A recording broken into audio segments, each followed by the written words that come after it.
नमस्कार, मी Prachi Pasalkar. Pune knowledge cluster आणि district institute of education and ट्रेनिंगच्या वतीने मी तुम्हा सर्वांचं या 11व्या सेशन मध्ये स्वागत करते. 11वं सेशन आहे आज आणि आपलं लवकरच म्हणजे पुढच्या सोमवारी हा जो प्रोग्राम आहे त्याचं शेवटचं सेशन असणार आहे. सो खूप लांब आलोय आपण, 3 महिने झाले आपण हा प्रोग्राम करतोय. आज आपल्या बरोबर डॉक्टर असीम आवटी सर आहे.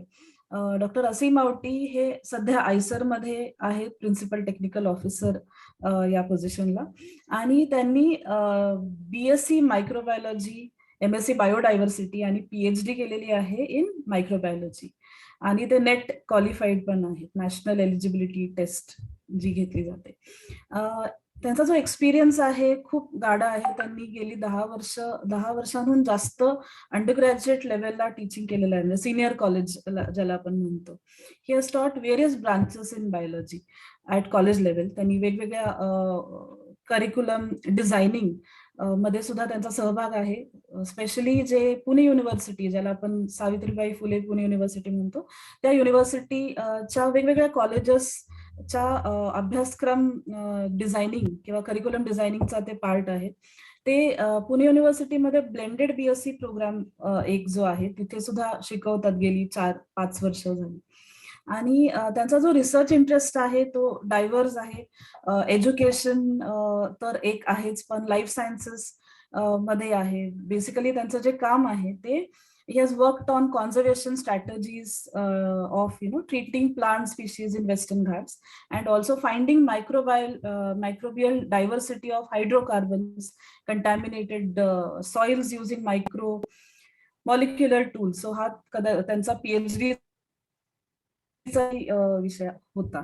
So he has also delivered lot of talks, guest lectures, conducted खूप सारे वर्कशॉप्स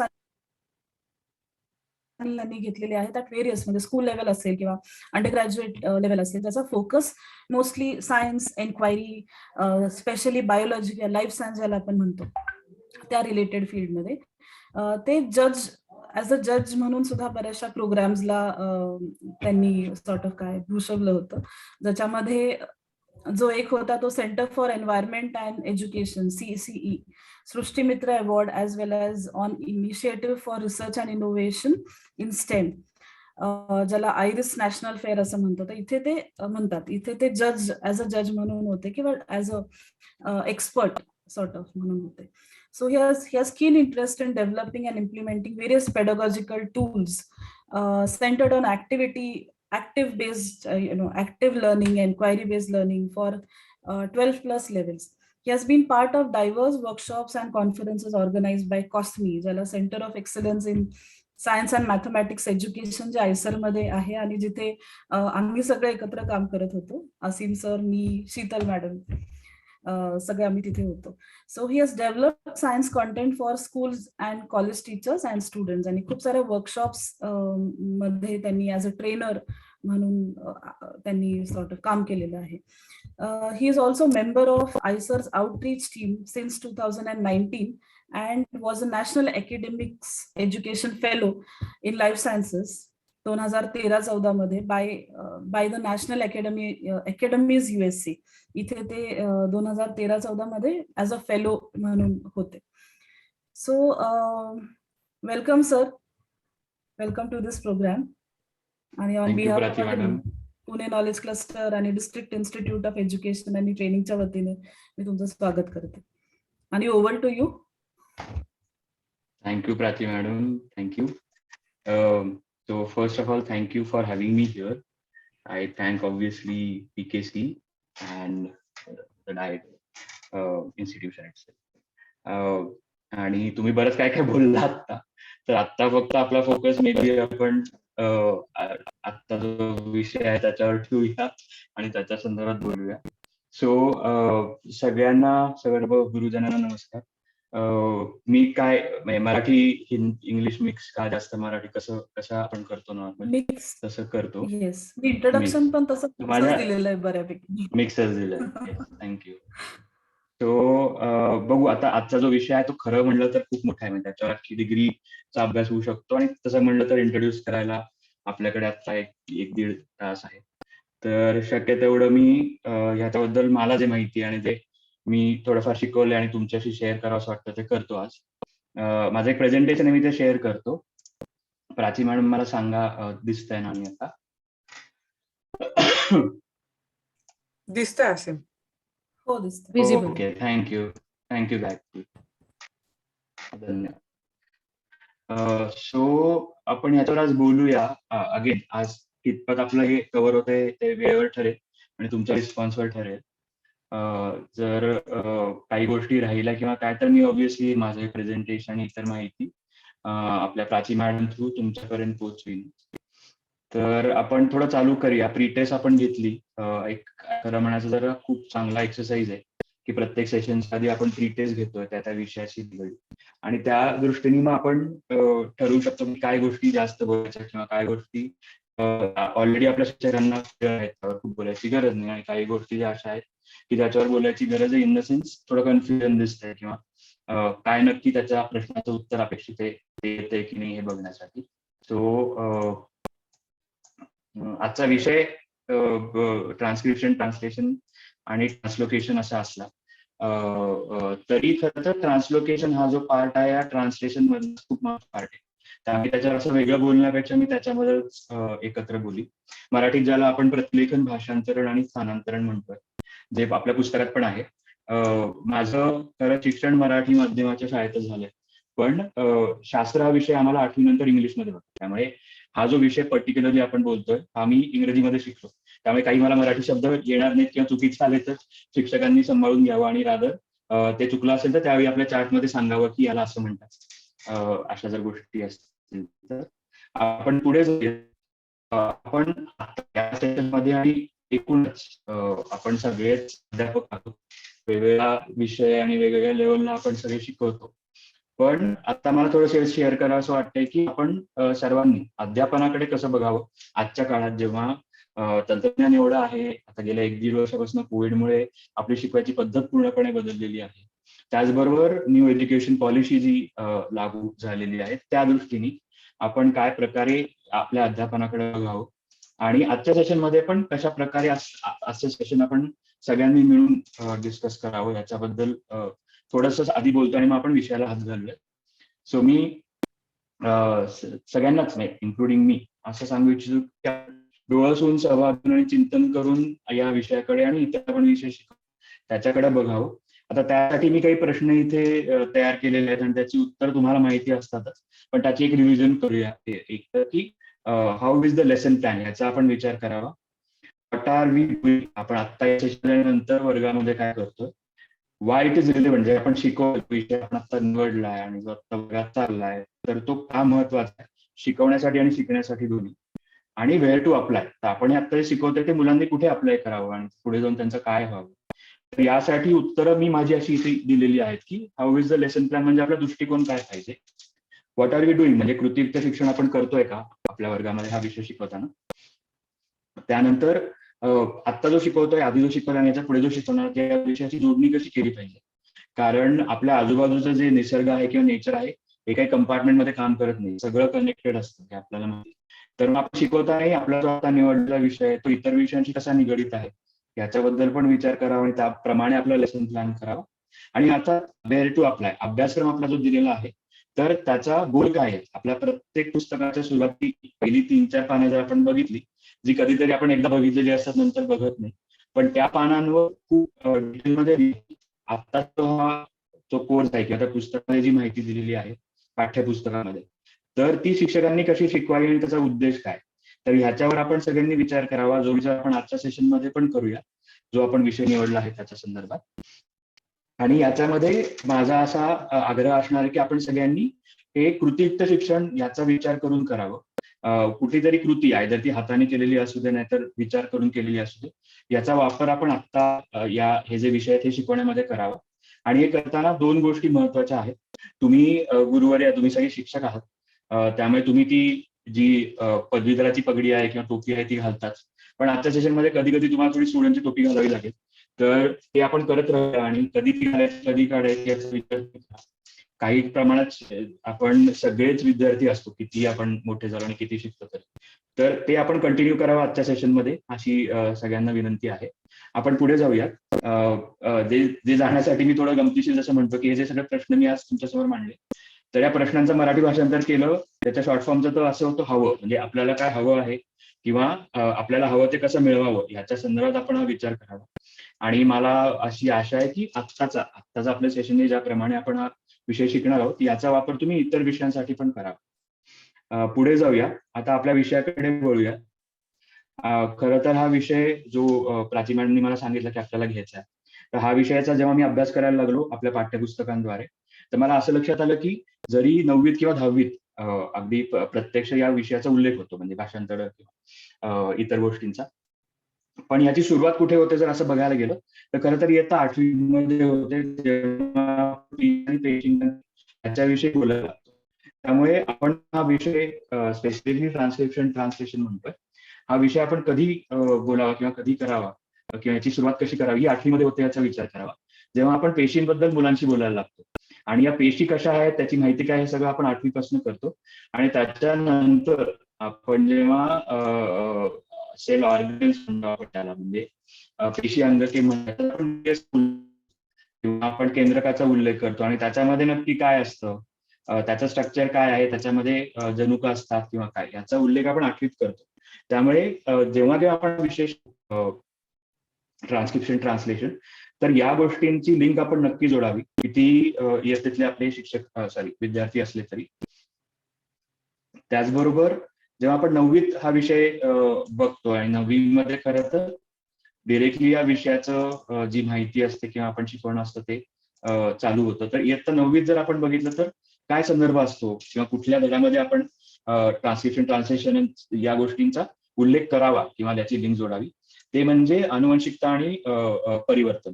आता ह्याच्यामध्ये बऱ्याच गोष्टी, म्हणजे अगदी अनुवंशिकतेपासून गुणसूत्रांपर्यंत सगळी माहिती दिलेली आहे. ती आपण सगळे शिक्षक, आपल्याला माहितीच आहे की आपले धडे जे आहे हे खूप भरलेले आहेत माहितीने, पण ती माहिती वेगवेगळी सुट्टी कशी करावी आणि कुठली माहिती विद्यार्थ्यांपर्यंत कशी पोहोचवावी आणि कुठल्या माहितीवर आपण स्वतः काम करावं.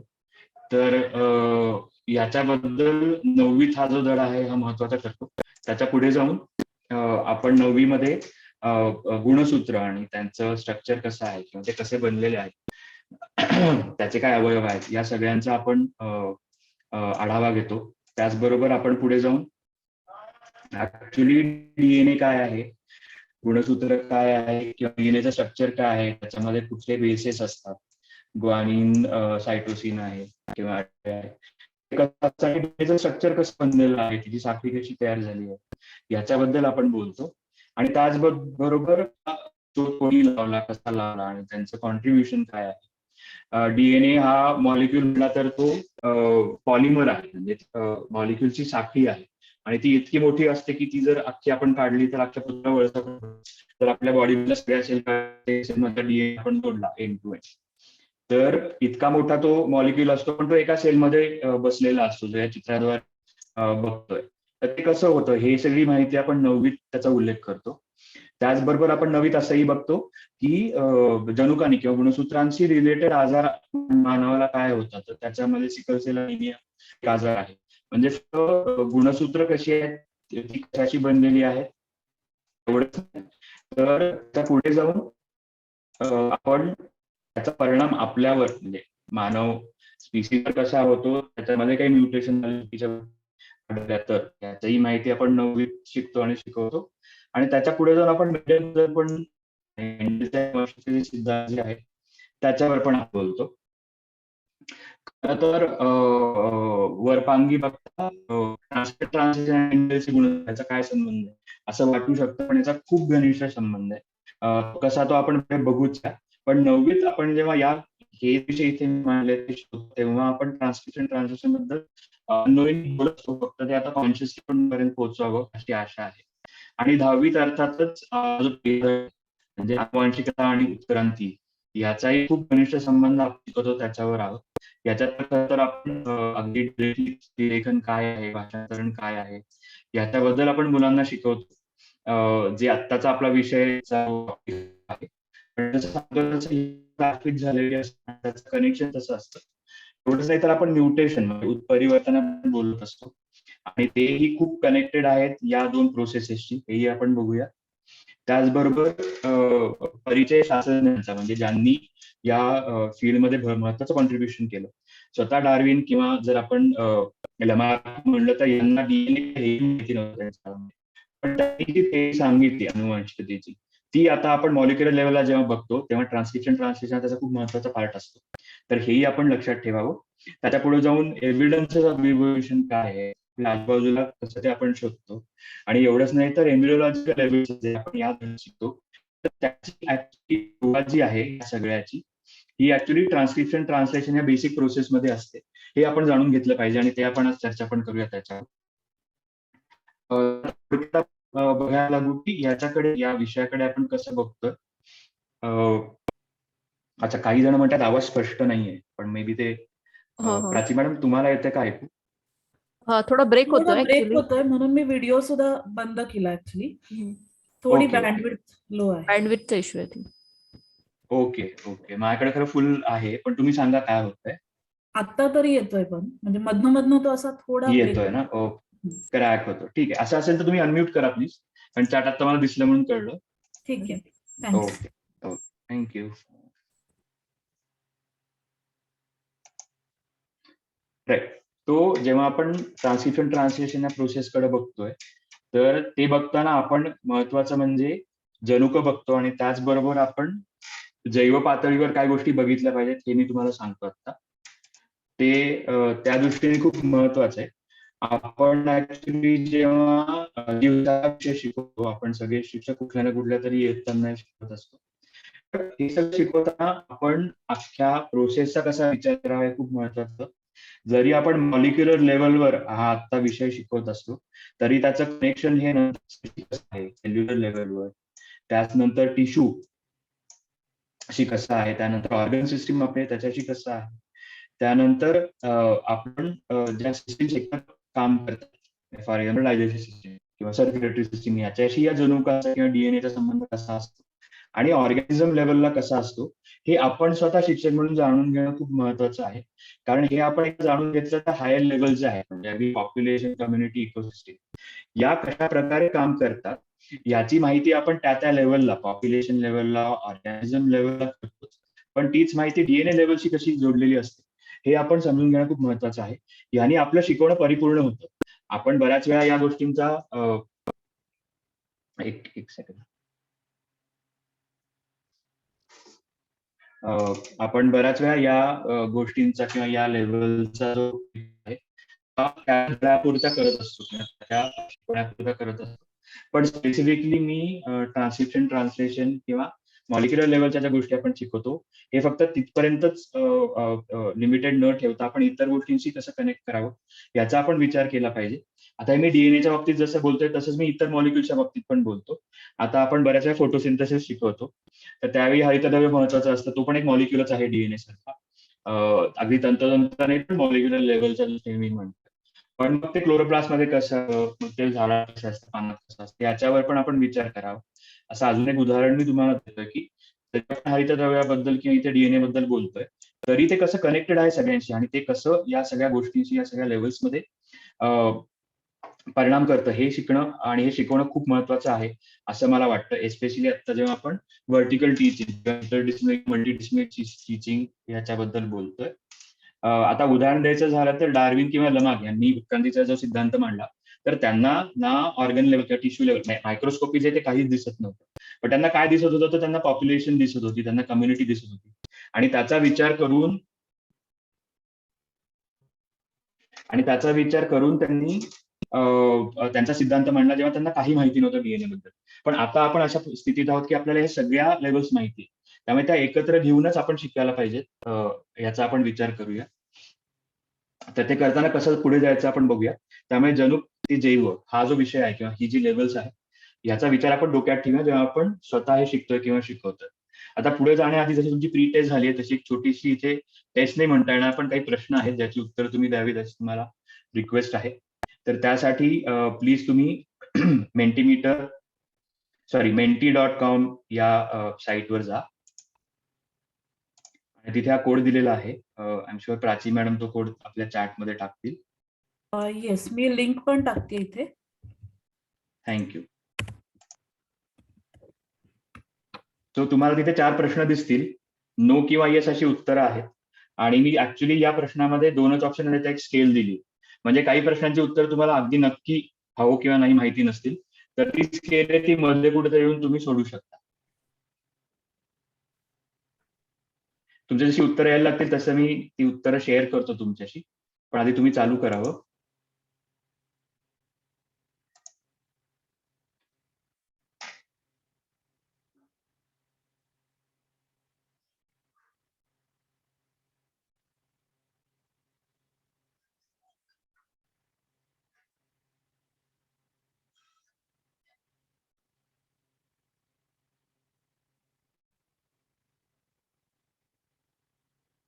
राजी, पोल चालू केलेला आहे मी,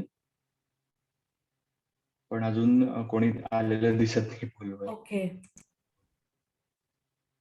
सगळ्यांना कळलंय का? किंवा चॅटमध्ये तुम्ही रिस्पॉन्ड करू शकता काय करायचंय. सो इथे लिंक पण आहे. जसं आपण menti.com. मागच्याही केलं होतं, मागच्या ह्याच्या सेशन मध्ये सुद्धा असा कोड होता आणि तुम्ही ते आन्सर केले होते. मंजिरी मॅडमच्या सेशन मध्ये तुम्ही जसं केलं Yes. होतं आता तसंच करायचंय. week.menti.com नाही, www.menti.com. परत टाकते मी इथे.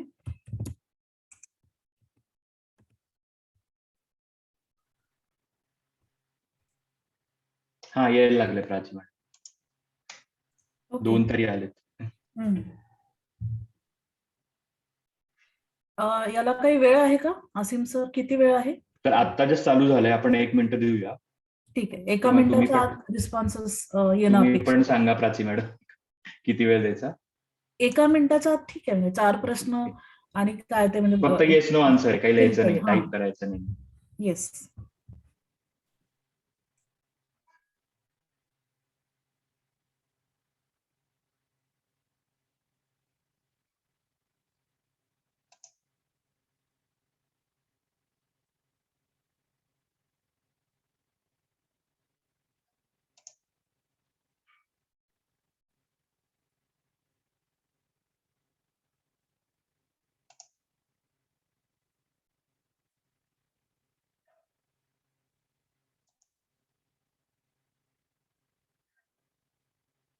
बघा, आपण इथे ऑलमोस्ट 300 लोक आहोत. ऍटलीस्ट निम्मे तरी रिस्पॉन्सेस यावेत तिकडे.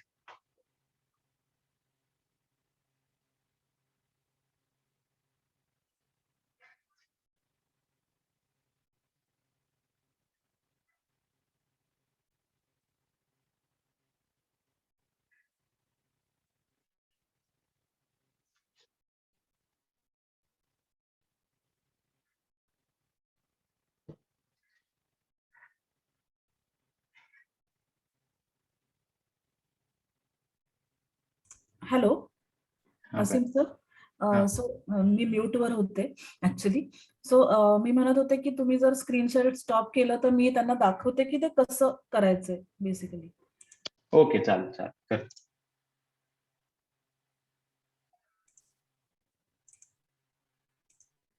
सो तुम्हाला तुमच्या फोनच्या स्क्रीनवर किंवा लॅपटॉपच्या स्क्रीनवर असं दिसत असेल तर माझं स्क्रीन दिसतंय?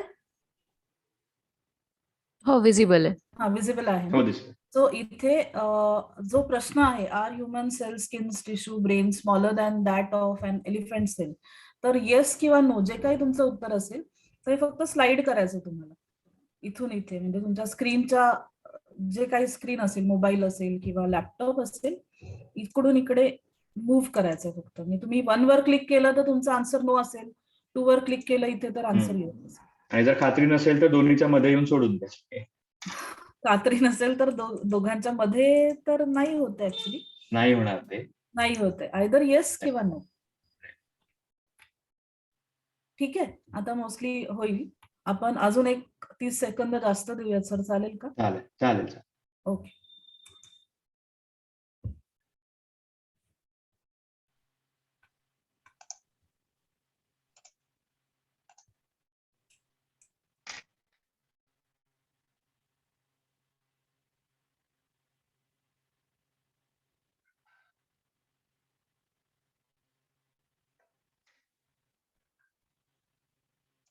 मी मेंटीमीटरचं स्क्रीन शेअर करतो. ते 51 दिसतात. Yes. 50 जवळ आले.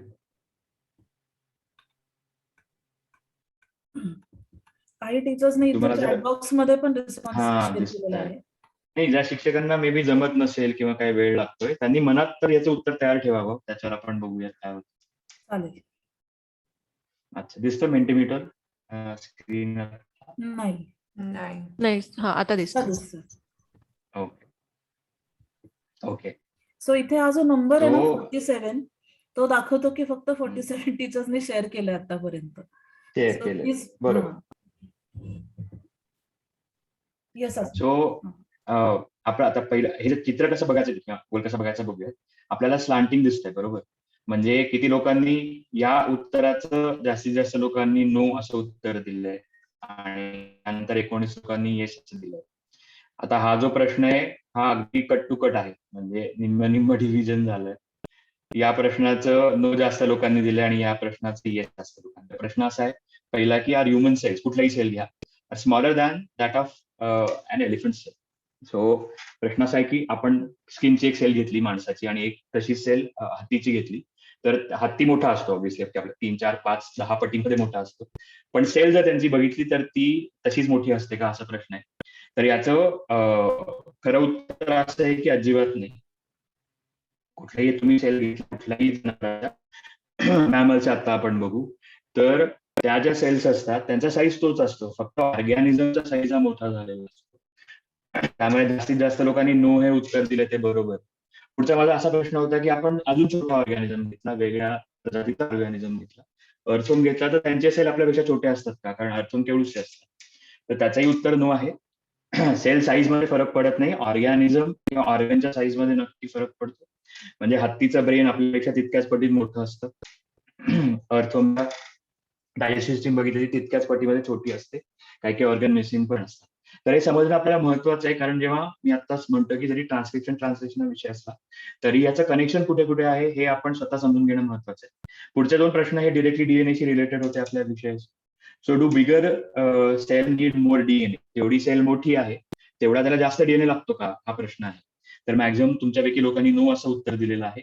आणि do all cells in body have same DNA, म्हणजे तुम्ही डोळ्यातली सेल घ्या, हातातली सेल घ्या, नखात खरं तर नसते, पण आपल्या ऑर्गन सिस्टीम मधली सेल घ्या, आपल्या ब्रेन मधली सेल, कुठलीही सेल घ्या, तर त्याच्यामध्ये डीएनए सेमच असतो का, जसं इतर सेलमध्ये असतो. त्याचं उत्तर येस आहे. तर हे प्रश्न विचारायचा एक उद्देश असा होता की आपणही स्वतः याचा विचार करावा शिक्षक म्हणून, की आपल्याला याच्याबद्दल कितपत माहिती आणि याची माहिती आपण जी आता खरं योग्य माहिती आहे ती कशी समजावून घ्यावी आणि ती मुलांपर्यंत कशी पोहोचवावी. कारण अशा प्रकारचे प्रश्न मुलांना पडणं साहजिक आहे किंवा त्यांना पडावेत, जेणेकरून ते आपल्याला विचारतील आणि आपण त्यांच्याबद्दल काही रिस्पॉन्स देऊ शकतो. हे कनेक्टेड कसं आहे, मी जसं सांगतोय 8वी पासून आपण याच्याबद्दल बोलत असतो. आपण सेल्स बद्दल बोलतो, आपण ऑर्गन्स बद्दल बोलतो, पण त्याचं कनेक्शन डीएनएशी कसं आहे आणि डीएनए का महत्वाचं आहे आपल्याला माहिती आहे.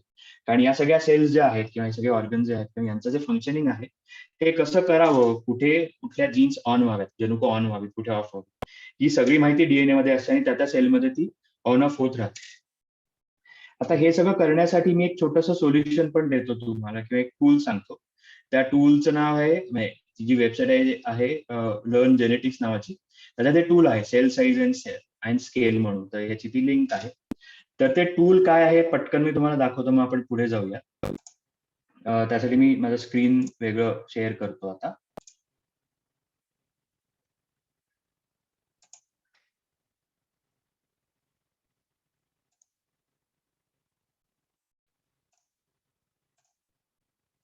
दिसतंय? हो दिसतंय. ओके.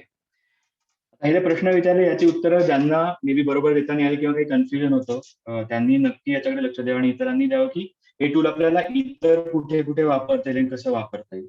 बेसिकली हे टूल काय सांगतं, तर सेल साईज आणि त्याची स्केल जी आहे याचं कंपॅरिझन त्यांनी दिलंय, फक्त आकडे दिले नाहीये पण कंपॅरिझन दिलंय. ह्यानी स्वतःला कळायला म्हणजे शिक्षक आपल्याला कळायला मुलांना कळायला खूप सोपं जातं. आता सुरुवात कुठनं करतोय बघा, तो आपण जी कॉफी पितो ती बीनचा साईज काय असतो किंवा टाइम्स न्यू रोमन हा आपण सगळीकडे जो फॉन्ट वापरतो सगळ्या आपल्या डॉक्युमेंटमध्ये, त्याचा खरा साईज आहे त्याच्या कंपॅरिझन मध्ये, किंवा ग्रेन ऑफ राईस ह्याच्या कंपॅरिझन मध्ये सगळ्या गोष्टी कशा दिसतात हे बघत जाऊ. आता इथे तुम्हाला खाली जे दिसतंय त्यांनी ती स्केल दिली आहे मीटर पासून पिकोमीटर पर्यंत, आणि त्यांची त्यांचे काय रेशोज असतात किंवा त्यांचे काय प्रपोर्शन असतात ते दिलेले. आता या नॉबनी आपण अजून खाली जाऊ शकतो. आता हे जेव्हा करतोय आपण तेव्हा बघत राहा की इतर गोष्टी कशा मोठ्या होतात प्रपोर्शन मध्ये. आता हा जो साईज आहे कॉफी बीनचा केवढा मोठा झाला, आणि इथे दिसते की आपण किती आत चाललो. आता आपल्या तिळासारखा साईज सिसम सीड पण दिसतंय आणि त्याची कंपॅरिझन दिसतीये, किंवा ग्रेन ऑफ सॉल्ट आपण मीठ जे खातो ते त्याचा कॉमन साईज काय असतो त्याप्रमाणे दिसतंय. आणि हे कम्पेअर केलं आपण बीन्स तर केवढं मोठं असतं, किंवा आपल्या तांदळाशी केलं तर केवढं मोठं असतं. असं करत करत आपण वेगवेगळ्या मायक्रोस्कोपिक ऑर्गॅनिझम्स आणि ऑब्जेक्ट बरोबर लेवल पर्यंत पण जातो. आता हा अमिबाचा हा साईज आहे. आता अमिबा हा आपण मायक्रोस्कोप खाली बघतो, पण तो नक्की किती असतो याचं आपल्याला जाणून घ्यायचं असेल तर आपण हे लगेच कम्पेअर करू शकतो बघा मिठाच्या खड्याशी किंवा आपल्या कॉफी बीनशी. असं जात जात आपण पॅरामेशियनची कंपॅरिझन करू शकतो, ह्युमन एक्सची कंपॅरिझन करू शकतो, आणि त्या एक्सच्या साईज मध्ये स्पर्म किती छोटा असतो बघा. आता या गोष्टी आपल्याला बघितल्याशिवाय एकतर त्याचा अप्रिशिएट होते की आपल्याला कळत नाही की हे जे फरक आहेत याचा उपयोग आपण कसा छान करू शकतो शिकवण्यामध्ये. आता पुढे बघा, मी अजून खाली जातोय, मी अजून मॅग्निफाय करतोय. आता आपली स्किन सेल या साईजची असते, पण आरबीसी किती छोटी असते बघा, बरोबर. पण आपण जर असं म्हणलं की आरबीसी आपली आणि आरबीसी वाघातली किंवा शेळीतली, तर त्यांच्या साईज मध्ये फरक नसतो. त्यांचं फंक्शन थोडं वेगळं असू शकतं, पण अदरवाईज फरक नसतो. असं करत करत आपण कुठपर्यंत आलोय बघा, आपण आलोय आता क्रोमोझोम पर्यंत, गुणसूत्रापर्यंत. आणि गुणसूत्राचा साईज आणि आपल्या स्किनचा साईज याचा बघा फरक कसा आहे. हे फरक जसं आपल्या विद्यार्थ्यांना कळत आणि चित्र जेव्हा त्या गोष्टी शिकतात, हे सांगण्याचं कारण काय, मी त्याचा प्रश्न विचारले तर आपल्या डोळ्यात कधीच बघू शकत नाही. पण जर बघितलं आपण अशा प्रकारे अॅनिमेशन किंवा सिम्युलेशन बघितलं तर त्याचा उपयोग आपण शिकवताना आणि मुलांना शिकताना खूप होऊ शकतो, कारण डोळ्यासमोर काहीतरी येतं. तुम्ही विचार करा, तुम्ही काही शिकवताय किंवा मुलं काही शिकतायत, जेव्हा त्यांच्या समोर त्या गोष्टी असतात किंवा डोळ्यासमोर येत असतात, तेव्हा त्याचं शिकणं असतं ते खूप चांगल्या प्रकारे होत असतं. आता आपण अजून जर खाली गेलो तर आपण व्हायरसेस पर्यंत येतो. आता मिझल्सचा व्हायरस, इन्फ्लुएन्झा व्हायरस किंवा HIV व्हायरस हा किती छोटा असतो बघा एका कोलाय नावाच्या बॅक्टेरियाच्या कंपॅरिझन मध्ये, बरोबर. आता या गोष्टी जशा कळत जातात तसं आपण शिकत जातो आणि आपण खाली जातोय. आपण आता रायबोझोम्स पर्यंत आलोय, आपण tRNA बरोबर आलोय, आपण हिमोग्लोबिन पर्यंत आलोय, जे की आता आपण बोलणार आहोत त्याच्याबद्दल. पण याचा साईज हा ऍक्च्युली व्हायरसेसच्या कंपॅरिझन मध्ये किंवा एका बॅक्टेरियाच्या कंपॅरिझन किती छोटा आहे, आणि हे छोट्या गोष्टी किती महत्वाचा रोल आपल्या जीवनामध्ये त्यांचा असतो हे आपल्याला कळत जातं. असं करत करत आपण अमिनो ऍसिडच्या लेवलला आलं, मिथिओनिन अमिनो ऍसिड आहे किंवा न्यूक्लियोटाइड आहे ॲडेनिन किंवा ग्लुकोज मॉलिक्युल आहे, हे किती छोटे असतात. आणि हे करत करत आता आपण कार्बन ॲटमच्या लेवलला आलोय, की सर्वात छोटी ऑब्जेक्ट आहे या प्रकारच्या झूम मध्ये. असं करत करत आपण बऱ्याचशा गोष्टी मुलांना शिकवू शकतो. आणि जेव्हा आपल्याला अंदाज येतो, मुलांना अंदाज येतो की या गोष्टींचा साईज एवढा आहे किंवा या गोष्टी लेवलला या इतक्या छोट्या लेवलला काम करत असतात, तर त्यामुळे हा जो विषय शिकवतो याचा अप्रिसिएशन खूप वाढलेली असते. असं करताना आता आपण पुढे जाऊयात आणि हे करता करता बघूया की स्पेसिफिक विषय म्हणतोय कसा आपण शिकवण्यामध्ये आपण ते करू शकतो. सो आता जेव्हा आपण जनुपते जैव बघितलं तसं पेशींचं जीवन आणि कार्य पण आपण शिकवतो, आणि हे मुलांना जेव्हा 9वी 10वी पर्यंत येतात तेव्हा त्यांना हे झालेलं असतं. पण ह्याचा संबंध आपण त्यावेळी आयदर 7वी शिकवतो नंतर 9वी 10वी म्हणून नक्की करा. जेव्हा आपण सेल बद्दल बोलतोय, आपण त्याच्या वेगवेगळ्या ऑर्गॅनिझम बद्दल बोलतोय. महत्वाचं करून आपण केंद्रामध्ये न्यूक्लिओलस आहे किंवा जे क्रोमॅटिन आहे किंवा जो क्रोमोझोम बद्दल आपण बोलतोय. कारण कसं होतं, या गोष्टी मुलांना कधी दिसत नाही आणि दिसत नसल्यामुळे समजण्यामध्ये कुठे येऊ शकतात. तेव्हा त्याचं कनेक्शन दरवेळी करत जातो की आपण आता DNA बद्दल शिकतोय, पण तो कुठे असतो ओळखा बरं, किंवा याचा आपण आढावा किंवा सराव घेत राहिलो की या गोष्टी कुठे असतात कशा असतात, यांनी खूप फरक पडतो. केंद्रकाचं कार्य पण आपण शिकवतो आता 9वी मध्ये. तर ते करताना अशा प्रकारचे आपण डायग्राम तयार केले, अगदी आपल्या फळ्यावर काढले किंवा चित्राद्वारे दाखवले, तर मुलांना ते समजण्यामध्ये खूप खूप सोय होते किंवा सोपं होतं.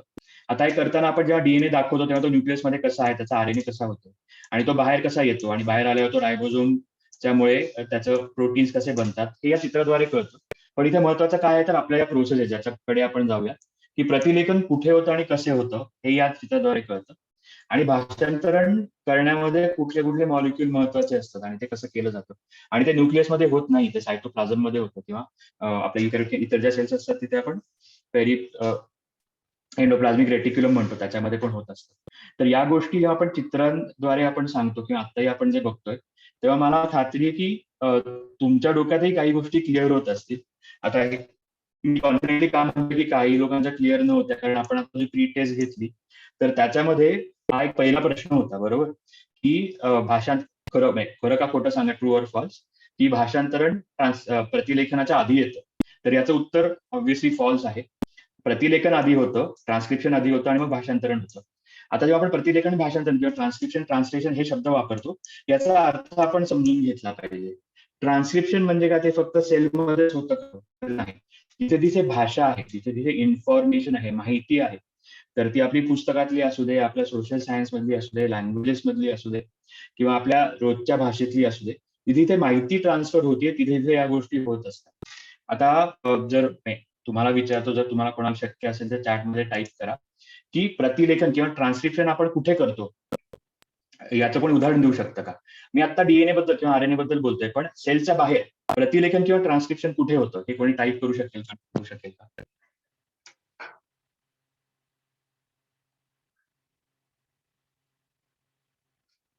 चॅटमध्ये कोणाला उत्तर देऊ शकतं? मी मीनवाईल माझा हेडफोनचं जरा पटकन बघतो, काही करता येते का.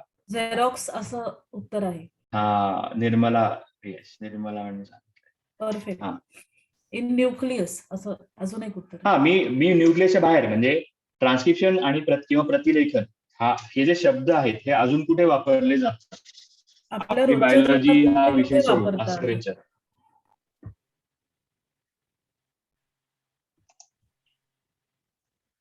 रोजच्या जीवनामध्ये तुम्ही हे शब्द कुठे वापरता का? आणि म्हणजे तसा त्या अर्थाने विचारतायचं. मॅन्युस्क्रिप्ट असं उत्तर आहे.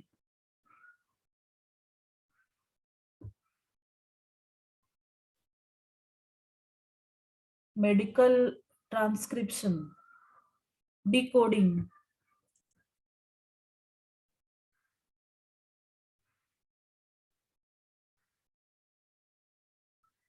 Google translation. Students note down पण लिहिलेलं आहे. Students note downs, copy. Copy. Asim sir, maybe ते आय थिंक वॉल ओके. हां. हेडफोन चेक करतात. शॉर्ट हँड हा, टाईप. आता झालं का? तुम्हाला ऐकू येतंय? हो, आवाज येतो. ऐकू येते. मी रिकनेक्ट केले, बघू त्यांनी फरक पडतो.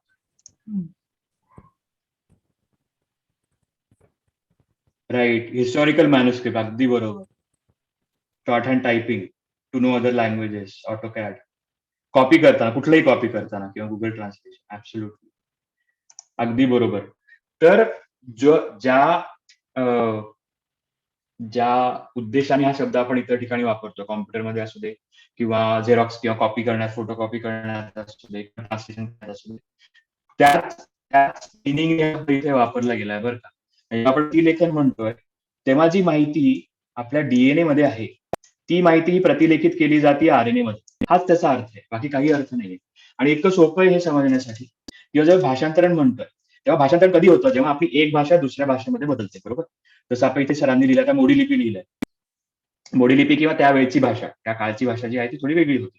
किंवा हिस्टॉरिकल मॅन्युस्क्रिप्ट संस्कृतमध्ये असतील, पालीमध्ये असतील किंवा इतर भाषांमध्ये असतील, तर ते जेव्हा आपण मराठीत भाषांतरण करतो, राईट, तेव्हा ती माहिती जी त्या लँग्वेज मध्ये होती ती आपण या लँग्वेज मध्ये ट्रान्सफर करतोय, बरोबर, भाषांतरित करतोय. तर आता मला कोणी सांगू शकेल का की कुठली माहिती आपण कुठल्या लँग्वेज मधनं कुठल्या लँग्वेज मध्ये ट्रान्सलेट करतो, तेव्हा आपण ट्रान्सलेशन इथे म्हणतो. चॅटमध्ये सांगू शकता तुम्ही. आणि उत्तर बरोबर का चुकीचं आहे तुम्ही विचार करूच नका, आपण त्याच्यावर चर्चा करूया. ओके, रंजना मॅडम म्हणतात अननोन टू नोन. ओके, बरोबर, अननोन टू नोन अगदी बरोबर आहे. पण ती जी पहिली भाषा ही पण आपल्याला आली पाहिजे ना, मगच आपण ट्रान्सलेशन करू शकतो. हा, अभिषा म्हणतात अबाउट प्रोटीन. बर, थोडंसं बरोबर उत्तर आहे, पण नक्की काय त्याच्याबद्दल सांगता येईल प्रोटीन बद्दल? डेटा टू ग्राफ एक प्रकारचं भाषांतरण आहे, अगदी बरोबर. लिपीतनी लिपीमधनं आपण XYZ स्केलवर किंवा ऍक्सेसवर करतो. प्रीती मॅडम सांगतात DNA टू mRNA. बर, आपण भाषांतरण किंवा ट्रान्सलेशन बद्दल बोलूया. शाह सरांचं उत्तर आहे, त्याच्यावर विचार करा सगळ्यांनी. मे बी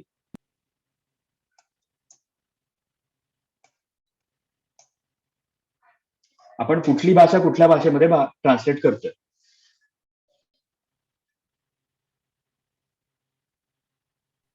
सांकेतिक संदेश. शाह सर बरोबर. अमीन असेल म्हणतात शाह सर. ओके, पुढे जाऊया थोडं. तुम्ही टाईप करा प्लीज, मी याच्यावर उत्तर देतो किंवा माझ्या ज्या डोक्यात आहे ते सांगतो. तर जेव्हा मी DNA बद्दल म्हणतो तर ती DNAची भाषा कुठली आहे, कुठली भाषा. आपण मराठी भाषा धरू. Let us see about Marathi और इंग्लिश, राईट. सो भाषा बनते कशी, त्यांनी आणि त्या लेटर पण असतं त्याच्यामध्ये, सिंटेक्स इतरही गोष्टी असतात, त्याच्याबद्दल आपण आता नको बोलायला. ती भाषा कशी असते तर मराठी भाषा ही आपल्या बाराखडी असते आणि बनलेली असते. ते बाराखडी आपण एकत्र करतो, ते करण्यासाठी आपल्याला वाक्याचे नियम असतात. ते एकत्र येऊन आपण शब्द बनवतो, शब्दांची वाक्य बनवतो आणि वाक्यांचे पॅराग्राफ बनवतो. तर ती जी DNA ची भाषा आहे तिथे शब्द काय आहेत सांगा बरं. कोणताही शब्द काय आहेत चॅटमध्ये सांगा, नाही तर मी पुढे जातो. प्राची सांग किती वेळ त्या दिवशी ठरवू.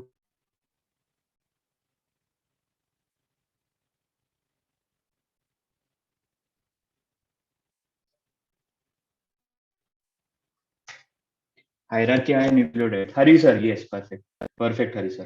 सो ATGC हे आपण म्हणतो, ATGC बेसिस म्हणतो किंवा न्यूक्लियोटाइड्स म्हणतो. तर हे आपले शब्द, हे आपली अक्षर आहेत आणि ती जोडून आपण शब्द बनवतोय, बरोबर, DNA मध्ये. आणि ते शब्द बनत बनत त्यांची वाक्य होत आहेत, ज्या जीन्स होत आहेत, बरोबर. आणि धडेच्या धडे आपल्या क्रोमोझोम्स मध्ये जात आहेत, आपल्या अनुसूचनांमध्ये जात आहेत. तर ही माहिती जी DNA मध्ये आहे, त्याची जी भाषा आहे ती न्यूक्लियोटाइडची आहे, राईट. कोडॉन अँटीकोडॉन पण महत्वाचे असतात, सर, राईट. सो DNA ची भाषा जी आहे ती न्यूक्लियोटाइडची आहे आणि तीच RNA ची आहे का हो? ते सांगा मला. DNA ची भाषा जी आपण म्हणतोय ती न्यूक्लियोटाइडची आहे. RNA ची पण भाषा न्यूक्लियोटाइडची आहे का कुठली दुसरी आहे? शुगर फॉस्फेट ग्रुप आहे, परफेक्ट, राईट. सो RNA ची exactly Hari sir. So RNA ची भाषा ही पण तीच आहे. mRNA ची भाषा पण न्यूक्लियोटाइडच आहे. ती होताना थोडासा बदल त्याच्यामध्ये, तिच्या जागी म्हणून जेव्हा DNA ची माहिती येते ते आपण भाषांतरण म्हणत नाही, तर आपण प्रतिलेखन म्हणतो. प्रतिलेखन, आपण त्याच्या कॉपीज बनवतो, पण भाषा बदलत नाही. भाषा कधी बदलते जेव्हा न्यूक्लियोटाइडची भाषा DNA ही प्रोटीन मध्ये जाते आणि प्रोटीनची जी अक्षर आहेत किंवा प्रोटीनची जी भाषा आहे ती कशाची आहे, ही अमिनो ऍसिड, न्यूक्लिक ऍसिडची नाही, बरोबर. तर जी माहिती DNA पासून RNA मध्ये प्रतिलेखित होते, त्याच्या कॉपीज बनतात आणि ती माहिती बाहेर RNA येऊन रायबोझोमच्या द्वारे ती भाषांतरित होतीये, तिचं ट्रान्सलेशन होतोय प्रोटीन किंवा अमिनो अक्षरांमध्ये. त्यामुळे आपण त्याला भाषांतरण म्हणतोय. आता हे जर आपल्याला पटलं असेल आणि कळलं असेल तर आपण पुढे जाऊया आणि मग बघूयात की इतर पण आपण अॅनॉलॉजी कशा वापरता येतील किंवा याची माहिती अजून कशी आपल्याला करून घेऊ, बरोबर. आपण जी गुणसूत्र आपण आतापर्यंत बघत आहोत तर ती थोडीशी माहिती घेऊया. सो DNA ह्याला मी प्रधान रेणू म्हणतो आता इथे. असं काही नाही की हा रेणूच महत्वाचा बाकी नसतात, पण आता हा खूप महत्वाचा रेणू आहे आणि ह्याच्या पुढे जाऊन गुणसूत्र आहेत, बरोबर. तर याचे साईजेस पण महत्वाचे. मी मला दाखवलं. विद्यार्थ्यांना तुम्ही हे सांगाल की DNA काय असतो, कसा असतो, तो एकत्र कसा येतो आणि हिस्टोन प्रोटीन मध्ये त्याची गुंडाळणी कशी होते, ती गुंडाळणी अजून वाढवून त्याचं पॅकिंग कसं होतं, हे तुम्हाला जी चित्र दिसतात बघा ब्लॅक अँड व्हाईट, ते ऍक्च्युअली सर आवाज मायक्रोस्कोपनी काढलेली चित्र. ओके, आता येतंय प्राचीन? ऍक्च्युली असा येतो पण मधनं तो ब्रेक होतो जरा. हा खूप सारे चॅटबॉक्स सांगा पण परत गेला तर. ठीक आहे, ओके.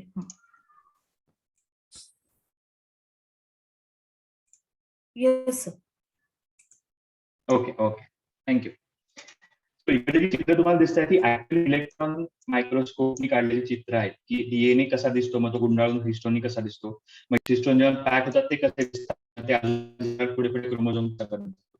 आता इथे खूप महत्वाचं आहे की आपण त्यांना सायझेस पण सांगतोय मुलांना, कारण हे मग त्यांना डीएनए विचार करावा डीएनएचा, मग काय लेवलला त्याच्या प्रॉडक्टचा विचार करा. तर प्रधान रेणूपासून डीएनए पासून गुणसूत्रांपर्यंत आपण हे पण इथे शिकवताना पुढे जाऊन आता बघूया की ऍक्च्युली आता ट्रान्सक्रिप्शन म्हणतात ते कशा प्रकारे होत आहे, तर त्याच्यामध्ये काय काय इन्व्हॉल्व्ह असतं हे तुम्हाला ऑलरेडी माहिती आहे, पण त्याची उदाहरण कारण आता आपण ज्या प्रकारे शिकायचं म्हणतोय याला प्रतिलेखन का म्हणायचं आणि याला भाषांतरण का म्हणायचं, आणि खरं तर इन्फॉर्मेशन जी लँग्वेज मध्ये होते ट्रान्सक्राईब होती आणि आरएनए मध्ये प्रोटीन मध्ये होती, तर याचा विचार कसा करावा ह्याच्याकडे आपण बघूया. तर हे करताना काय होतंय बघा, डीएनए स्टँड पासून जी माहिती ATGC या अक्षरांमध्ये नमूद केलेली आहे ती ट्रान्सक्राईब होते, ती प्रतिलेखित होतीये mRNA मध्ये. फक्त इथे एच्या जागी जो टी असायला पाहिजे डीएनए मध्ये त्याच्याऐवजी यू येतोय, हे महत्वाचं आहे. त्यामुळे आरएनए मॉलिक्युल आपल्याला वेगळ्या प्रकारे पण दिसतो. अर्थातच रायबोन्यूक्लिक ऍसिड हे डीऑक्सी नाहीये, एक ऑक्सिजन जास्त आहे आरएनए मध्ये. आणि त्याच्यानंतर भाषा बदलतीये, ट्रान्सलेशन होत आहे. तर ती भाषा जी आहे ती न्यूक्लिओटाईड भाषेपासून अमिनो ऍसिड भाषा होतीये, राईट. ट्रिप्टोफॅन आहे, फिनिलॅनिलीन आहे, ग्लायसिन आहे, राईट, सेरीन आहे, ही सगळी तुम्हाला माहिती आहेत अमिनो ऍसिड, पण भाषा बदलली बघा पूर्णपणे. आणि ही जी प्रोटीन्स, ही जी अमिनो ऍसिड आहेत ती एकत्र येऊन प्रोटीन बनवतात, बरोबर. त्यामुळे डीएनए पासून माहिती ट्रान्सक्राईब होऊन आरएनए कडे जाते आणि आरएनए पासून माहिती ट्रान्सलेट होऊन प्रोटीन पर्यंत येते, आणि प्रोटीन्स आहेत की जे ऍक्च्युली काम करणार लिहिलेली इथे, पण हात कोणाचे आहेत तर प्रोटीन्स आहेत की जे काम करणार आहेत. ती कामं काय असतात तर ते आपण जीन्स प्रमाणे बघतो, बरोबर. Gene 1, gene 2. आता डायबिटीज म्हणलं तर डायबिटीज का होतो, कारण बऱ्याच प्रमाणात इन्सुलिन तयार होणं बंद होतं. इन्सुलिन काय एक प्रकारचं छोटं प्रोटीन आहे, आणि ते बनलं कसं, त्याची माहिती प्रोटीन कसं बनवायची माहिती कुठे असते तर इन्सुलिनच्या जीन मध्ये असते, बरोबर. तर ती माहिती इन्सुलिनच्या जीन मधनं इन्सुलिनचा एमआरएनए तयार होतो, आणि एमआरएनए पासून इन्सुलिन नावाचं प्रोटीन तयार होतं, बरोबर. आणि इन्सुलिन हे शुगरच्या ऍब्सॉर्प्शनवर काम करतं. त्यामुळे जरी माहिती इथे लिहिलेली असली तरी हात कोणाचे आहेत तर प्रोटीनचे आहेत, हे आपण नक्की लक्षात ठेवावं. आणि हे सगळं करताना आम्ही जो परत परत शब्द वापरतोय मूल्यतत्व काय आहे या सिद्धांताचं, त्याला सेंट्रल डोग्मा म्हणतात, जो आपण शिकवतो मुलांना. तर फक्त DNA to RNA to protein किंवा ट्रान्सलेशन होतं असं नाही, तर माहिती ही डीएनए कडनं आरएनए कडे आणि आरएनए कडनं प्रोटीन कडे जाते. आणि जेव्हा तुम्ही माहिती किंवा इन्फॉर्मेशन ह्याच्यावर भर द्याल किंवा ह्याच्यावर फोकस कराल हा विषय शिकवताना, तर त्यावेळी हे खूप महत्वाचं आहे की आपण जेव्हा म्हणतोय विद्यार्थ्यांना की ही प्रोसेस बाबा अशी होते, पण ती प्रोसेस कशासाठी होतीये, तर ती माहिती जी डीएनए मध्ये आपण स्टोअर करून ठेवलेली आहे ती प्रोटीन पर्यंत पोहोचवावी म्हणून ही प्रोसेस होतीये. त्यामुळे माहिती डीएनए पासून आरएनए कडे जाते, आरएनए पासून प्रोटीन कडे जाते, याचा नक्की आपण विचार करावा आणि याचा उल्लेख शिकवताना करावा. म्हणजे हे क्लिअर होतं की डीएनए हा फक्त मॉलिक्यूल नाही, आरएनए हा फक्त मॉलिक्यूल नाही, प्रोटीन्स हे फक्त मॉलिक्युल्स नाहीत, तर ते माहिती जमा करण्याची साधनं आहेत.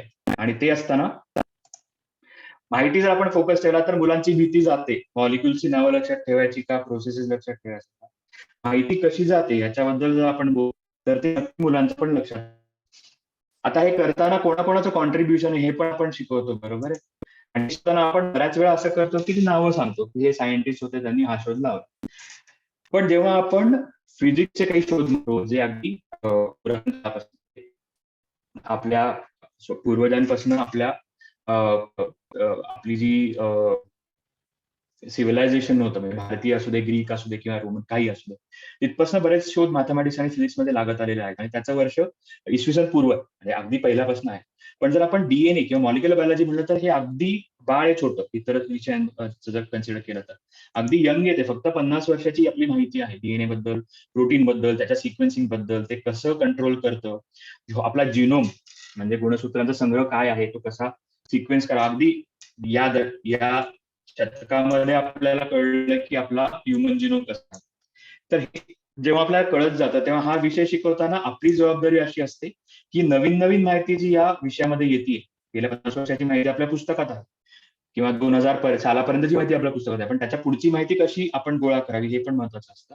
त्यामुळे शोध जेव्हा लावत गेले त्यामुळे मुद्दामून मी इथे 1865चा उल्लेख करतोय मेंडेलचा, की ज्यांनी ही पुढची जी माहिती आहे म्हणजे डीएनए म्हणजे काय, त्याचं स्ट्रक्चर काय असतो, कोड काय असतो, मायटोसिस मिओसिस काय असतो, सेग्रिगेशन कसं होतं, हे काही माहिती नसताना पण हा इतका सुंदर शोध लावला आणि जेनेटिक्स याच्यापासून चालू झालं, तर त्याला जर डीएनए आरएनए याची माहिती नव्हती तरी त्यांनी हा शोध लावला आणि त्यांनी या शोधाचं महत्व आपल्या सगळ्यांना माहिती आहे. तर आपण पण असा विचार करू शकतो का की अगदी क्लिष्ट डीएनए आरएनए किंवा मॉलिक्युलर बायोलॉजीचे शब्द न वापरता अगदी बेसिक उदाहरण देऊन की आजूबाजूच्या गोष्टींचा वापर करून शिकू शकतो का? तर असं आपण करू शकतो. दुसरा माझा मुद्दा जो होता की अगदी हे नवीन यंग सायन्स आहे, बरोबर. पण ह्याच्या आधी काय झालं होतं, म्हणजे आपण हे जेव्हा नेहमी बघतो की जे शोध लागले जातात ती एक चेन असते. आधीच्या शोधाच्या खांद्यावर बसून पुढचा शोध लागतो. जेव्हा असं होतं तेव्हा ह्याच्या आधीचे शोध काय होते ते आपण बघूया. आणि गमतीची गोष्ट अशी म्हणजे हे शोध सगळे प्रोटीनशी रिलेटेड होते बरं का. प्रोटीन का महत्वाचं आहे किंवा प्रोटीन हिस्ट्री शिकणं का महत्वाचं असेल जेव्हा आपण डीएनए बद्दल बोलतोय, कारण शोध पण असे लागत गेलेत आणि हे नॅचरल लेव्हल म्हणजे सगळ्या शास्त्रज्ञांना येत नव्हतं का, माहिती नव्हतं का, असं अजिबात नाहीये. पण त्या प्रोटीन महत्वाचे धरले होते कारण प्रोटीनमुळे सगळ्या प्रोसेसेस होत होत्या, बरोबर, जे आत्ताही होतं. त्यामुळे सेलची डिस्कव्हरी 1600 मध्ये आहे, नंतर 1800 मध्ये प्रोटीनची डिस्कव्हरी आहे. आणि हे खूप महत्वाचं आहे बरं का. प्रोटीन का म्हणतो आपण त्याला, त्याचं या शब्दाचं ओरिजिन ग्रीक मध्ये आहे, ग्रीक लँग्वेज मध्ये आहे. प्रोटीनचा अर्थ ग्रीक मध्ये स्टँड्स इन फ्रंट, म्हणजे पुढे जे असतं ते, जे समोर असतं ते, जे समोर दिसतं ते, जे काही प्रक्रिया करून आणतं ते. आणि ते बघताना एक सेकंड ना.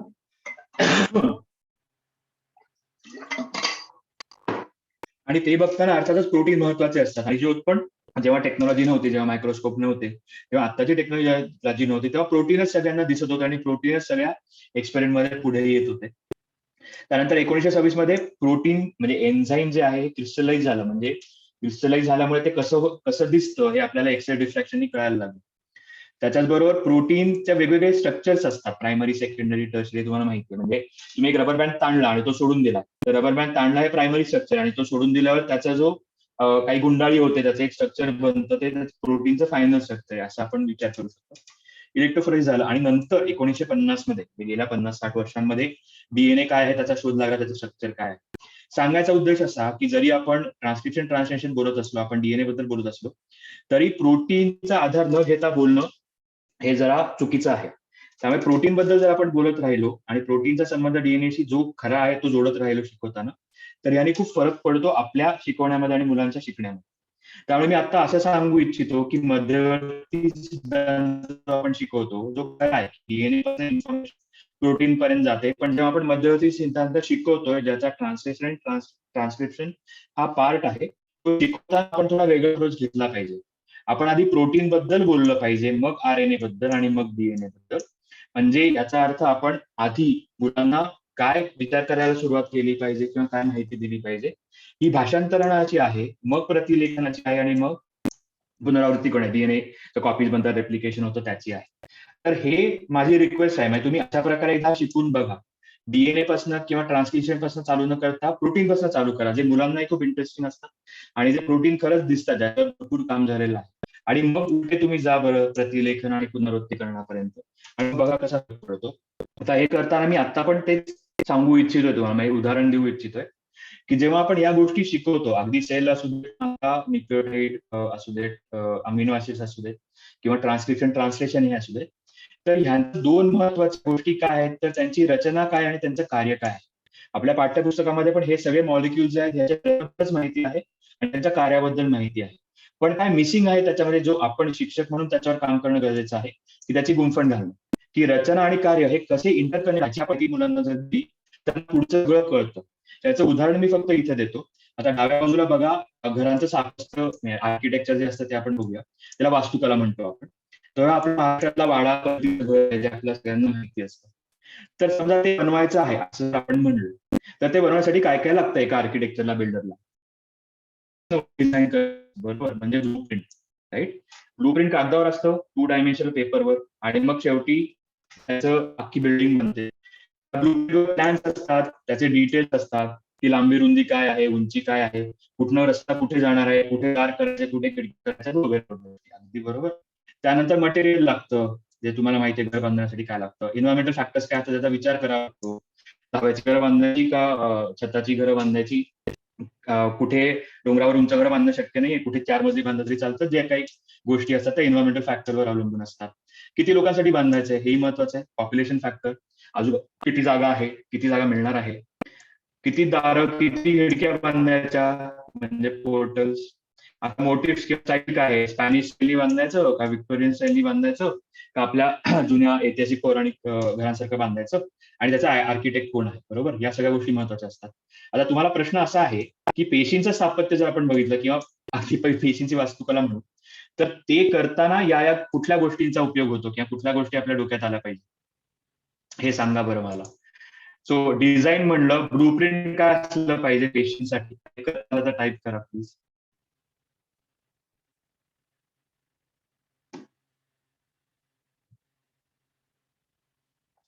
प्राची मॅडम, वेळ किती आहे तुम्ही सांगा, त्याप्रमाणे आपण तसं जाऊया. सो अजून एक शीतल तुम्ही 10-15 मिनिटं घेऊ शकता सर. बरं, चालेल. मग आपण काल बोललो तसं करावं लागेल, कारण तो जो रिस्पॉन्स आहे त्याच्याप्रमाणे मी त्या डीप जातो. येस. जो आपण प्री टेस्ट घेतली त्याच्यात. हा, उत्तर चालेल. येत आहेत वाटतं. हा, एक नितीन म्हणून आहे, ब्रिक्स म्हणून त्यांनी उत्तर दिलेलं आहे. माझा प्रश्न असा आहे की ब्लूप्रिंट काय आहे सेलचं, हे आधी सांगा. सेल बनवायची आहे किंवा टिश्यू बनवायचा आहे किंवा अख्खा प्राणी बनवायचा आहे, त्याचं ब्लूप्रिंट कुठे असलं पाहिजे, विचार करा बरं. श्रेया मॅमने उत्तर दिलंय, स्ट्रक्चर ऑफ सेल. बरोबर, स्ट्रक्चर ऑफ सेल बनवायचे. आता समजा ओके. तयार करतात, नवीन सेल होतात, नवीन प्राणी तयार होतात, पण ते कसे तयार करायचे यासाठी ब्लूप्रिंट पाहिजे. हा, उषा मॅडम म्हणतात डीएनए. हा, डीएनए. अजून कोणाला वाटतंय काय?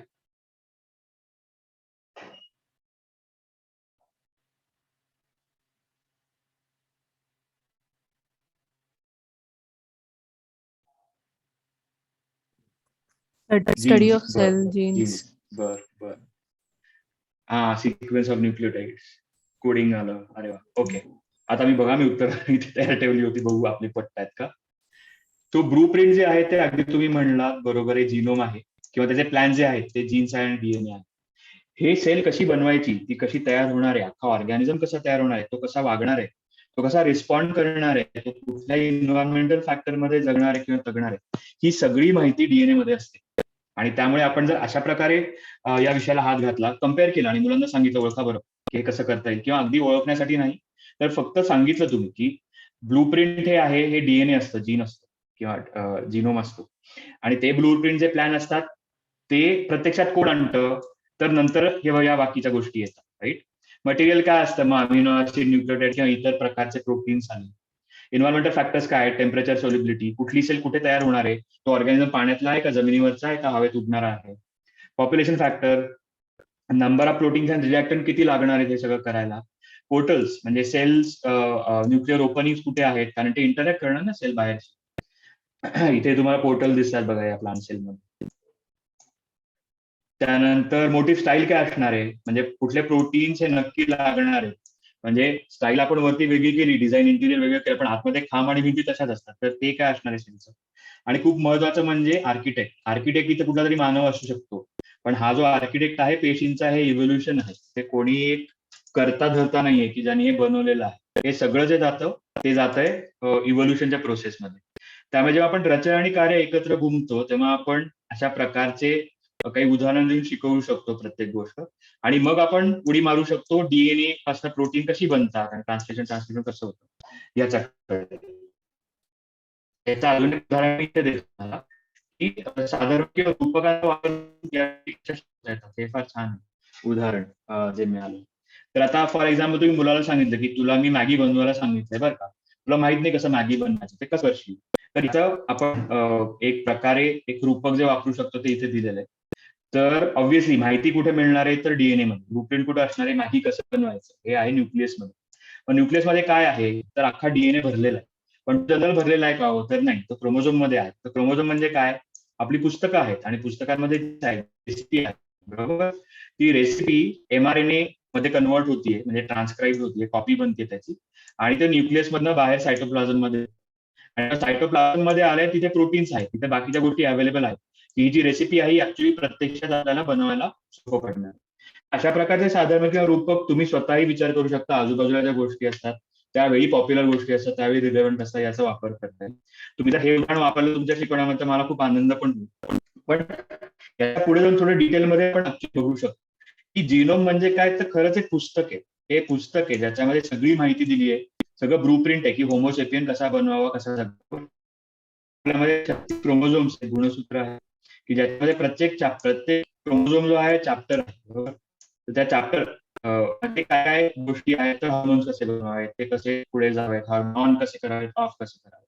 आता कुठले हॉर्मोन आहेत, म्हणजे इस्ट्रोजन बनवायचं असेल त्याची रेसिपी काय आहे, तर आपल्याकडे 20 ते 30,000 जीन्स जेनोम मध्ये आणि रेसिपी सगळी तयार असते, तरी कुठल्या सेलमध्ये ऑन करायची, कुठल्या ऑन करायची हे ठरवणं महत्वाचं असतं आणि त्याच्यामुळे इन्व्हायरमेंटल फॅक्टर महत्वाचे असतात. आता हे अजून एक उदाहरण मी तुम्हाला देतो की डीएनए म्हणजे आपलं कुकबुक आहे, जे कोणीतरी त्यामध्ये सांगितलं त्याची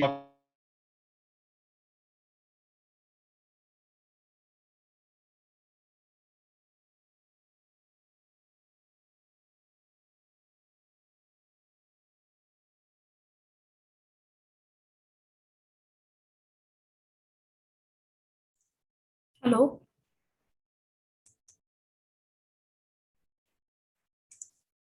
हॅलो प्राची. Yes. आता येतोय आवाज. हा, कनेक्शन गेलं. Okay okay. सांगू शकता का कुठपर्यंत ऐकू येत होतं, कुठपर्यंत नाही? जस्ट 1-2 सेंटेन्सेस मागे. ओके. म्हणजे खालची इमेज दिसत होती खालची. होमोसेपियन्स पासून जे सांगत होता ना तुम्ही, म्हणजे सॉर्ट ऑफ. ओके, म्हणजे आधी झालं. ठीक आहे. तुम्ही असं सांगत होमोसेपियन्स म्हणजे खरंच जिनोम जे आहे ते फक्त रूप म्हणून नाही, तर खरंच आपण बघू शकतो आपलं पुस्तक आहे जो जिनोम आहे आपला, तर माहिती सगळी माहिती या पुस्तकात आहे, पण ही फक्त माहिती रूपात आहे, ते अजून कन्वर्ट झालेलं नाही. त्यामध्ये आपले 36 क्रोमोझोम गुणसूत्र जी आहेत ती चॅप्टर्स आहेत, प्रत्येक चॅप्टरचं महत्व आहे, ती चॅप्टर्स आहेत. आणि त्याच्या पुढे जाऊन प्रत्येक चॅप्टर मध्ये ती रेसिपी कशी बनवावी, म्हणजे जीन्स काय आहे, जीन्स काय आहेत याची माहिती आहे. आणि हे करताना हे उदाहरण फक्त आपण वापरतो इथे, की डीएनए म्हणजे कुकबुक आहे, बरोबर. झेरॉक्स मशीन समजा आहे किंवा हाताने लिहून कॉपी करतोय, त्याचा आरएनए बनतोय आणि आरएनए वाचून आपण ती रेसिपी ऍक्च्युअल बनवतोय. हे सारे खपे माझा लास्ट शो आहे, त्याचा फोटो मी इथे टाकलाय. आणि ती माहिती बनवत बनवत आपण प्रोटीन म्हणजे प्रॉडक्ट बनवतो आणि ते प्रॉडक्ट म्हणजे आपलं जेवण आहे, जे खरं आपल्या हातात येणारं जे उपयोगी पण आहे. तर अशा प्रकारची घेऊन हा विषय शिकवला जातो, समजण्यासाठी खूप सोपा जातो. आणि फक्त काळजी एवढी घ्यायची की आपण चुकीची उदाहरणं वापरली. उदाहरण माझ्या मते अगदी योग्य आहे सांगण्यासाठी. ट्रान्सक्रिप्शन प्रोसेस, ट्रान्सलेशन प्रोसेस, फक्त या प्रकारे जर आपण माहिती मुलांशी शेअर केली किंवा आपण त्याचा विचार केला, समजायला आणि मुलांना वापर आपण करतो. त्यामुळे परत मी इथे हायलाइट करतो की आपण फक्त किंवा ट्रान्सक्रिप्शन म्हणजे काय, ट्रान्सलेशन म्हणजे काय असं सांगत नाहीये, तर मी तुम्हाला सांगतोय माहिती जी डीएनए मध्ये असते ती पुढे कशी प्रोसेस केली जाते, ट्रान्सक्रिप्शन प्रोसेस. ठीक आहे. सो आपण हे आपल्या पुस्तकातलाच मी डायग्राम घेतलेला आहे. तर आता प्रश्न पण होता की डीएनए स्ट्रक्चर अँटीपॅरलल असतात म्हणजे काय, तर हे बघा इथे ते चित्र दाखवतोय मी. हे स्ट्रक्चर मी आता थोडं मोठं केलंय, म्हणजे ऍक्च्युअली मॉलिक्युल काय असतं ते दाखवतं. तुम्हाला हे इनकमिंग डिऑक्सिरायबोन्यूक्लिक ट्रायफॉस्फेट आहे, बरोबर. तर हे नवीन आहे, ट्रायफॉस्फेट आहे कारण 3 फॉस्फेट ग्रुप्स आहेत आणि डिऑक्सिरायबो आहे म्हणजे इथला एक गायब आहे OH ग्रुप. तर हे जेव्हा इथे येणार आहे तर त्याच्यामध्ये 5 कार्बन आहेत, बरोबर. तो हा पहिला, दुसरा, तिसरा, चौथा, 5वा जो आहे तो इथे फॉस्फेट ग्रुपच्या वरती बाहेर अटॅच केलेला. आता हे ऑलरेडी तयार झालेल्या डीएनए ची कसं मॅच होणार आहे, तर हा जो फॉस्फेट ग्रुप आहे हा इथे 3' OH तिसऱ्या कार्बनला येऊन अटॅच होणार आहे आणि हे जे पायरोफॉस्फेट आहे हे बाहेर पडणार आणि ही जी नवीन कडी आहे या चेन मध्ये अटॅच होणार आणि असंच खाली होत राहतं, नवीन नवीन कड्या म्हणजे न्यूक्लिओटाइड येत राहतात आणि ते मॅच होत राहतात. त्यामुळे जेव्हा आपण 5' किंवा 3' एंड म्हणतो, हे कुठनं येतं, तर हा जो कार्बन आहे ऍटम, तर त्याचं हे चिन्ह आहे. 5व्या कार्बन पासनं तिसऱ्या कार्बनला पुढची चेन जॉईन झालेली आहे, याच्या 5व्या कार्बनला पुढची तिसऱ्या कार्बनला चेन जॉईन झाली, असं ते कंटिन्युअस होत आहे. त्यामुळे आपण 5' 3' एक्सटेन्शन असं म्हणतो. आणि अर्थातच इथे बेसेस आहेत, ATGC बेसेस तयार झालेले आहेत. हे कनेक्ट करतात कुठल्या कोणाला, तर त्याच्या अँटीपॅरलल म्हणजे ऑपोजिट डिरेक्शनला रन होणाऱ्या स्टँडला. ऑपोजिट डिरेक्शन का म्हणतोय मी, कारण बघा उलट झालंय बरोबर. 5' जो आहे हा खाली आलेला आहे आणि 3 हा वर आलेला आहे, इथे उलट आहे, 5 प्राईम वरती आहे आणि 3 प्राईम खाली. त्यामुळे दुसरा जो स्टँड आहे तो असा रन होत आहे, या स्टँडचं एक्सटेन्शन या डिरेक्शनला होणार, वरती होणार, या स्टँडचं एक्सटेन्शन या डिरेक्शनला खालती होणार. पण हे होताना मध्ये काय होत आहे, तर सीचं पेअरिंग GC होत आहे, स्ट्रॅटेजी गनिंगचं होत आहे आणि टायमिंगचं होत आहे. हॅलो, आजी गेला का आवाज? नाही, आवाज येतोय. Okay, thank you.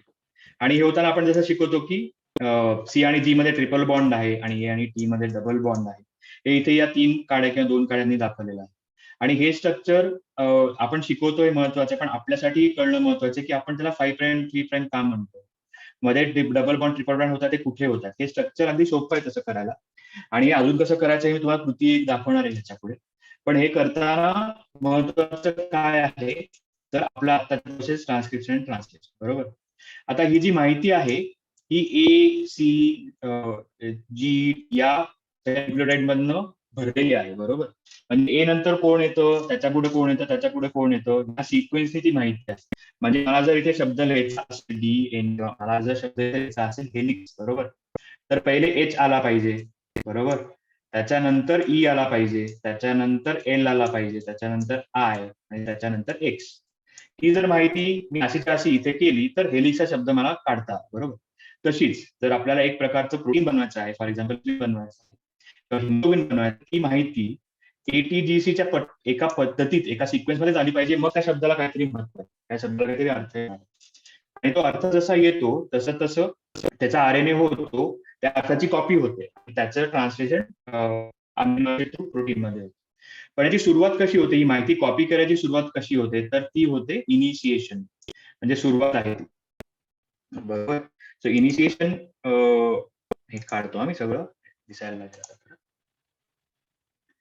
सो इनिशिएशन म्हणजे काय की ह्या जो डीएनएचा जो डिस्क आहे तो ओपन करायचा आणि जिथे तो चॅप्टर, जिथे ती जीन तयार होतीये तिथपासनं RNA ची कॉपी करायला लागायची. हे करण्यासाठी आपल्याला कुठले टूल्स लागतात, अवजार लागतो, तर म्हणजे DNA पॉलिमरेज. हे फार इंटरेस्टिंग आहे बरं का. आपल्या जे आता उत्तर तुम्ही प्री टेस्ट मध्ये दिली, सगळ्यांनी या प्रश्नाचं उत्तर RNA पॉलिमरेज या प्रश्नाचं उत्तर अगदी बरोबर दिलेलं आहे. पण बाकीची प्रश्न ज्या गडबड झालेत ते आपण बघूया. तर इनिशिएशन कसं होणार आहे, जेव्हा प्रमोटर नावाचा जो रिजन आहे, म्हणजे धड्याची जी सुरुवात आहे, त्या जीनची जी सुरुवात आहे, त्या सुरुवातीला RNA पॉलिमरेज घेऊन तिथे जोडी बनवा. आता RNA पॉलिमरेज इकडे अटॅच होऊ शकतो का, इकडे अटॅच होऊ शकतो का, इकडे होऊ शकतो का, कदाचित चुकीने होऊ शकतो. पण जर आपण मध्येच धडा वाचायला सुरुवात केली किंवा मध्येच पुस्तक वाचायला सुरुवात केली, त्याचा अर्थ काही लागणार नाही. तसंच अगदी इथे होतं. त्यामुळे ती सुरुवात करण्यासाठी ते प्रमोटर रिजन मध्ये काही न्यूक्लियोटाइडचा जो RNA पॉलिमरेज वाचतो आणि तिथनं कॉपी करायला तयार करतो. हे झालं इनिशिएशन. पुढचं काय आहे तर इलॉंगेशन. आता ते इनिशिएशन इथे झालं प्रमोटर रिजनला, त्यानंतर आपला DNA पॉलिमरेज एक बेस असं करत करत पुढे चाललेला आहे आणि तो इथे RNA बनवतोय. बघा, इथनं RNA पॉलिमरेज मधनं RNA तयार होतोय आणि तो तयार होताना होतोय काय, तर तो वाचतोय DNA मध्ये काय माहिती आणि त्याची कॉपी बनवतोय, बरोबर. आणि एका पॉईंटला तो धडा संपणार आहे. तो कुठे संपायचा यासाठी पण आपल्या DNA एक सिक्वेन्स असतो, त्याला स्टॉप सिक्वेन्स म्हणतात, स्टॉप कोडॉन म्हणतात. ते आपण नंतर बघूया प्रोटीनच्या दृष्टीने. तर नंतर शेवटी काय होतं, तिथे कळतं RNA पॉलिमरेज की धडा इथे संपला. तिथे तो सुटतो आणि मग परत डीएनएचा डबल फिक्स होतो आणि RNA हा तयार झालेला असतो पुढची प्रोसेस करण्यासाठी. तर ही आहे ट्रान्सक्रिप्शनची प्रोसेस चित्राद्वारे. एक छोटा व्हिडिओ तुम्हाला दाखवते. हा व्हिडिओ दाखवण्याचे 2-3 माझ्या डोक्यात विचार आहे. एक म्हणजे मॉलिक्यूल ऍक्च्युली कसा दिसतो आणि मॉलिक्यूल लेवलला कसं होतं हे आपल्या डोळ्यासमोर यावं, मे बी आपल्या विद्यार्थ्यांना ते दाखवता यावं. आणि त्याचबरोबर ही प्रोसेस खरं तर किती सोपी आहे. कॉपी बनवते, जसं झेरॉक्स ची कॉपी बनवते, ते बनवायला झेरॉक्स मशीन लागतात, हात लागतात, एक कागद लागतो म्हणजे रॉ मटेरियल लागतं आणि त्याच्या कॉपी तयार व्हायला लागतं. तो सोपं आहे. तर आता हा व्हिडिओ आपण चालू करूयात प्राची मॅडम, आणि मे बी थांबूयात, तुम्ही सांगा. हो, चल. हा, तर या व्हिडिओला आवाज नाहीये पण मी सांगतो इथे काय होतंय पॉज करून. तो आपला DNA मॉलिक्यूल आहे बरं का, दिसतंय तुम्हाला, अख्खा मोठी चेन आहे, त्याच्या स्ट्रक्चर मध्ये तयार आहे, बेसेस आहेत, फॉस्फेट बॅकबोन आहे आणि हा अख्खा मोठा मॉलिक्यूल तयार झालेला आहे DNA. आता येतंय कोण तो वाचण्यासाठी, तर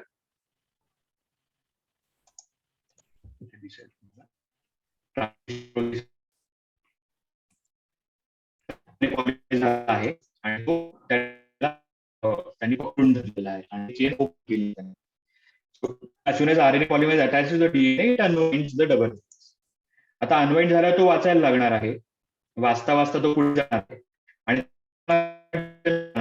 तुम्हाला दाखवलं की डीएनए ची डिरेक्शन नवीन जो तयार होतो तो नेहमीच 5.3' असतो, त्याप्रमाणे पुढे जाणार.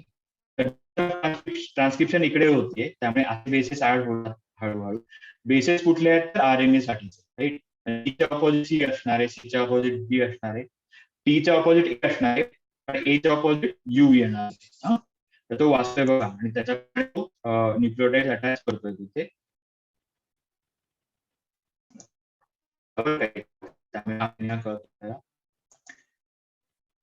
आणि तो वाचता वाचता त्या जीनची कॉपी तयार होतीये छानपैकी.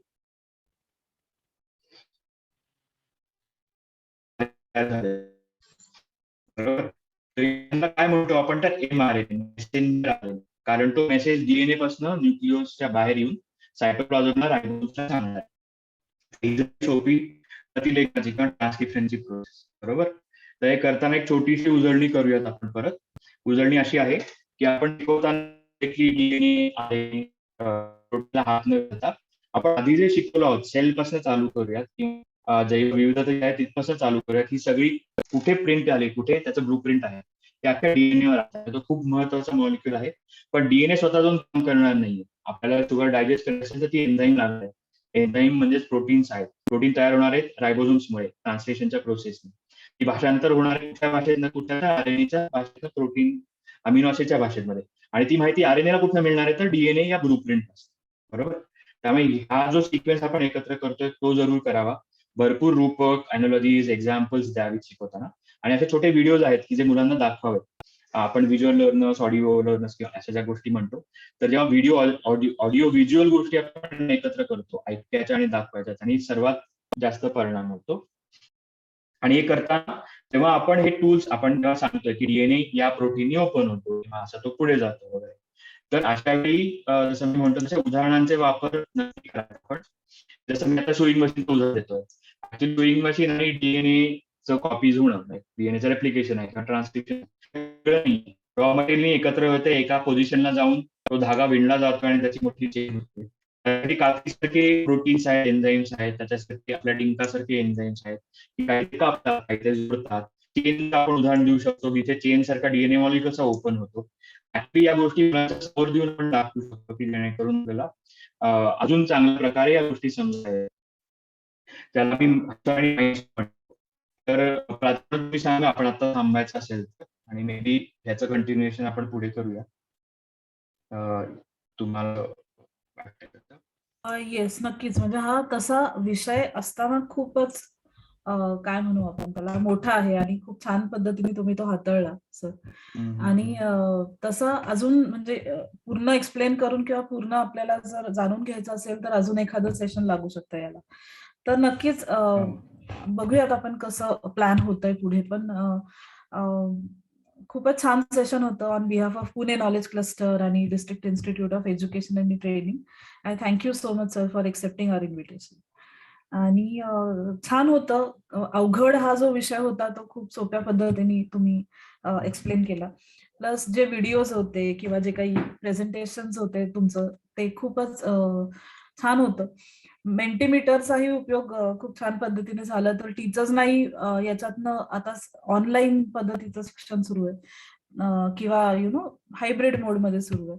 तर आपणही असा उपयोग मेंटीमीटर म्हणा किंवा काय स्टुडंटचा रिस्पॉन्स घेण्यासाठी मुलांनाही तेवढंच थोडं छान वाटतं की काहीतरी वेगळं. आता पुढचा माझा जो व्हिडिओ होता किंवा आहे, पुढचा जो माझा व्हिडिओ आहे तो हँड्स ऑनचा आहे, म्हणजे त्यात अॅनिमेशन सिम्युलेशन नाहीये, तर आपण स्वतः काय करू शकतो याचा पण आहे. तो मे बी नंतर शेअर. येस, नक्कीच. आणि थँक्यू सो मच सर. कोणाला काही प्रश्न असतील तर नक्की विचारा. तुम्ही चॅट बॉक्स मध्ये विचारू शकता. हो please. Why two strands of DNA are anti-parallel to each other? Okay, right. तर याचं उत्तर तसं म्हणलं तर खूप डीप आहे, म्हणजे बराच वेळ पण लागू शकतो. पण अगदी थोडक्यात सांगायचं झालं तर डीएनए ची रचना याला खूप महत्व आहे. म्हणजे बऱ्याचशे मॉलिक्युल्स आपण सिक्वेन्स जेव्हा म्हणतो तर तो सिक्वेन्स त्याच वेळा इनफ असतो त्याचं फंक्शन करण्यासाठी. पण डीएनएचं जे स्ट्रक्चर आहे, आणि बाय द वे त्यामुळेच डीएनए हा मॉलिक्यूल आपल्याला बऱ्याच आधी जरी कळलेला असतो, किंवा डीएनए अशा प्रकारचा मॉलिक्यूल आहे की जो माहिती पुढे जनरेशन ओव्हर जनरेशन करतो, पण तो कसं करतो हे शेवटपर्यंत कळलं नव्हतं जोपर्यंत वॅटसन आणि क्रिकनी आणि रोझालिंड फ्रँकलिननी त्याचं स्ट्रक्चर नाही उलगडलं. कारण त्या स्ट्रक्चरमध्येच तो कसा कॉपी करतो आणि ती माहिती कशी जोडून ठेवतो हे महत्वाचं. तर ते जे स्टँड ते पॅरलल जाऊ शकतात, पण जेव्हा ते पॅरलल जातात स्टँड दोन एकाच डिरेक्शनला जातात, तेव्हा त्याचं जे स्ट्रक्चर बनतं ते पूर्ण वेगळं असतं आणि ते सेम नसतं. त्यामुळे जर आपण एक चेन या डिरेक्शन आणि एक चेन या डिरेक्शनला अशी घेतली तर त्याचं स्ट्रक्चर जे घट्ट होतं, ते जे फिक्स होतं, राईट, ते खूपच महत्वाचं किंवा ते खूपच स्टेबल असतं. त्यामुळे या गोष्टी अँटी पॅरलल जातात.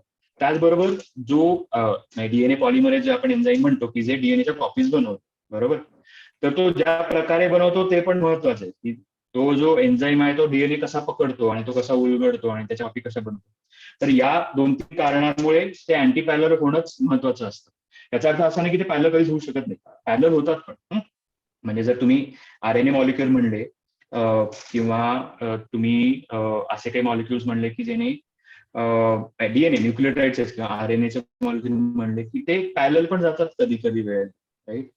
पण ते जात असताना त्यांचा उपयोग त्यांचं फंक्शन फार वेगळं असतं. पण डीएनएचं फंक्शन जे आहे ते होण्यासाठी ते अँटी पॅरलल होणंच जास्त स्टेबल आणि प्रॉडक्ट. येस. अजून एक प्रश्न आहे, निर्मला सईद मॅडम विचारतायत की mRNA वरून रायबोझोम एका टोकापासून दुसऱ्या बाजूला का जातो? हा, तर त्याला आपण रीडिंग म्हणतो. म्हणजे आपण आरएनएचं वाचन करतो रायबोझोम असं, राईट.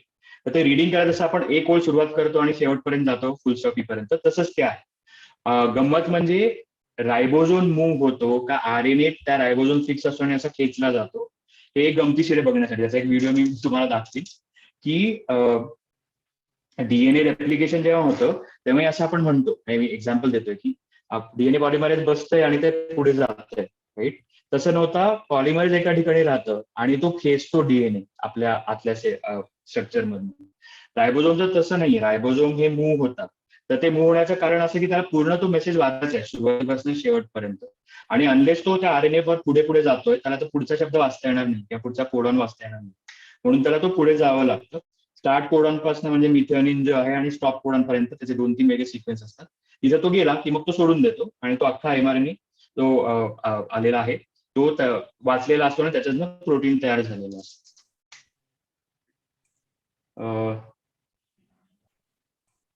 तो निर्मला मॅडम तुमच्या प्रश्नाचं उत्तर मिळालं का किंवा अजून काही तुम्हाला हवंय? Thank you sir. खूप सारे निर्मला मॅडम खूप सारे आपल्याला रिस्पॉन्सेस असे आहेत की खूपच छान सेशन होतं, इन्फॉर्मेटिव्ह होतं आणि it was nice. It was a nice session. So thank you so much sir.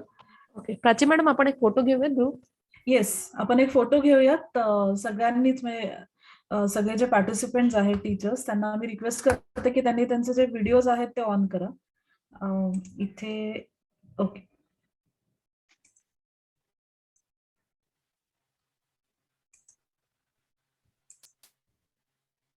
आणि व्हिडिओज ऑन करेपर्यंत अजून एक सूचना अशी आहे की आपल्याकडे 2 ग्रुप्स आहेत आपले व्हॉट्सअपचे, ठीक आहे. आता याच्या व्यतिरिक्त जर कोणी राहिलं असेल आणि जे कुठल्याही ग्रुपमध्ये नसतील तर अशांसाठी मी एक लिंक इथे पेस्ट करते आता अशा टीचर्ससाठी की जे कुठल्याही दोन्ही ग्रुप्समध्ये नाहीयेत.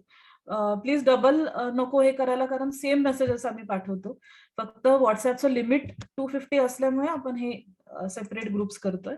तर ग्रुप 3 असं मी इथे लिंक पेस्ट करते, तर जे जे नाहीयेत त्यांनी प्लीज जॉईन करा हा ग्रुप. ओके, सो आता व्हिडिओज ऑन तरी अजून दिसत नाहीयेत मला टीचर्सचे. परमिशन आहे का? परमिशन आहे. Yes, okay. अरे काही वर्गात पण आलं का शिक्षक? वर्गात बसून पण अटेंड कर. हो, आता सध्या खूपच धावपळ चालू असेल टीचर्सची की थोडं ऑफलाईन थोडं ऑनलाईन. वंदना मॅडमच्या मागे बोर्ड दिसतोय त्याच्यावरती त्यांनी बरंचसं वंदना मुरकुटे. हो. ओके. सो दर सेशनचं आम्ही काय करतो की लिंक्डइन आणि जे ट्विटर आहे तिथे आम्ही पोस्ट करतो हे पिक्चर्स असतील किंवा सेशन मध्ये काय झालं. हा. तर त्याकरता आणि एक जनरल आपल्याकडे इन्फॉर्मेशन असावी की फोटोज म्हणा किंवा काय डॉक्युमेंटेशन साठी म्हणून आम्ही हे घेत असतो photos. So thank you so much everyone. Link इथे पेस्ट केलेली आहे. पोस्टेसची लिंक आहे. त्याच्यानंतर ग्रुप 3 व्हॉट्सअप ग्रुपची पण लिंक इथे पेस्ट केलेली आहे.